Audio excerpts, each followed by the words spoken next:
2014-19లో కూడా ఇంతే. అప్పుడు పెద్ద విచిత్రం ఏంటంటే అసలు ఎవడైనా సరే లాటరీకి 2 లక్షల రూపాయలు కట్టే నాకు చెప్పకుండా కట్టి నీ ఊరుకోండి అబాయించారు. అటై కొన్ని చోట్ల జరిగింది, కొన్ని చోట్ల దాన్ని భిన్నంగా చేశారు, డబ్బులు వసూలు చేశారు, నాశనం అయిపోయారు. వ్యాపారస్తులు నాశనం అయ్యారు, వసూలు చేసినటువంటి ఎమ్మెల్యేలు కూడా నాశనం అయ్యారు, ఓడిపోయి. ఇవాళ కూడా అదే పద్ధతిని వాళ్ళు ఇక్కడ తీసుకొస్తున్నారు. చాలా దురదృష్టకరమైనటువంటి పరిణామం. మొత్తం ఎంత విచిత్రం అంటే మొత్తం ఉన్న షాపులు ఎన్నాయంటే 3396 షాపులు ఉన్నాయి. మొత్తం టోటల్గా నోటిఫై చేసినటువంటి షాపులు స్టేట్ వైడ్గా. దానికి నిన్నటి వరకు అందినటువంటి అప్లికేషన్లు ఎన్నాయంటే 8,274 అప్లికేషన్లు మాత్రమే అందాయి. అంటే దీనిలో రాష్ట్ర ప్రభుత్వం, ఏ ప్రభుత్వం అయినా దీ పాలసీ ప్రకారం ఆశిస్తున్నది ఏమిటంటే నాన్ రిటర్నబుల్ 2 లక్షలు వేస్తే ఒక్కో షాపుకు 20 మంది వేస్తే ఎంత ఎక్కువ మంది డబ్బులు ఇస్తే అప్లికేషన్ పెడితే అంత ఆదాయం ఫస్ట్ ఫేజ్లో ప్రభుత్వానికి వస్తుంది. ఇవాళ అసలు ఎయిట్లా వేస్తే ఊరుకోమంటున్నారు, భయపడుతున్నారు.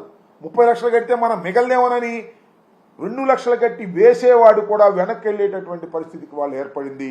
దీనికి కారణం తెలుగుదేశం ప్రభుత్వంలో ఉన్నటువంటి ఎమ్మెల్యేలు, మంత్రులు వీళ్ళందరూ కలిసి ఇలాంటి అరాచకాన్ని సృష్టించేటటువంటి ప్రయత్నం చేస్తున్నారు. నాకు తెలిసినంతవరకు ఇంతవరకు సుమారుగా 991 ఎన్నో షాపులకి 961 షాపులకి నిన్న సాయంత్రం వరకు ఒక్క అప్లికేషన్ కూడా రాలా. సరే ఆ షాప్ బాగోలేదని రాలేదంటే అది వేరే అంశం. భయపడుతున్నారు, స్థానిక ఎమ్మెల్యేలకి భయపడుతున్నారు, స్థానిక ఉన్న నాయకత్వానికి భయపడుతున్నారు. 30 లక్షలు అన్నాయివ్వండి, మాకు 50% వాటా అన్నాయివ్వండి, మేము చెప్పినోడు ఇస్తేనే మీరు షాపులకి కట్టండి ఫీజు, లేకపోతే కట్టొద్దు, వచ్చినా కూడా అంతే ఇవ్వాలి. ఇలాంటి అడకత్తెరలో పెట్టి బ్రాందీ షాపుల వ్యాపారం చేసుకోవాలని ముందుకొస్తున్న వాళ్ళని హింసించేటటువంటి కార్యక్రమం చేసి ప్రభుత్వానికి నష్టం చేసేటటువంటి కార్యక్రమం చేస్తున్నారు. ఇది చంద్రబాబు నాయుడు గారు తెలుసో తెలియదా? 100% తెలుసు.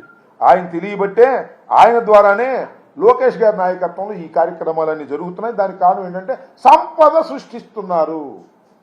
ఈ రాష్ట్రంలో సంపద సృష్టిస్తున్నారు. ఎవరికి? తెలుగుదేశం పార్టీ ఎమ్మెల్యేలకి సంపద సృష్టించే కార్యక్రమం చేస్తున్నారు. అదేంటంటే ఇది మంచి ప్రభుత్వం అంట.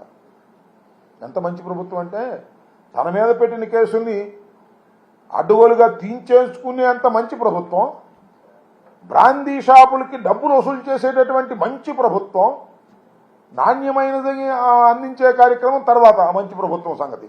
ఇలాంటి దుర్మార్గమైనటువంటి ఒక కొత్త రకమైనటువంటి సాంప్రదాయాలు తీసుకొచ్చేటటువంటి కార్యక్రమం చేస్తున్నారు. చాలా చోట్ల ఇంతవరకు మద్యం సిండికేట్లుగా ఏర్పడి ప్రభుత్వ ఆదాయాన్ని గండికొట్టడమే కాకుండా తెలుగుదేశం నాయకులకి, ఎమ్మెల్యేలకి, మంత్రులకి లంచాలు ఇచ్చే కార్యక్రమానికి ఇవాళ తెరదీపారు. ఇలాంటి దోపిడీ కార్యక్రమాలు చాలా ఘోరంగా జరుగుతూ ఉన్నాయి. నేను మనవి చేస్తున్నా, జగన్మోహన్ రెడ్డి గారి టైంలో మద్యం పాలసీ బాగోలేదని తీవ్రంగా ప్రచారం చేసినటువంటి వీరు ఇవాళ కొత్త మద్యం పాలసీని తీసుకొచ్చి రాష్ట్రంలో ఉన్నటువంటి దోపిడీ కార్యక్రమాన్ని ప్రభుత్వానికి తీసుకెళ్లేటువంటి కార్యక్రమం చేస్తున్నారు.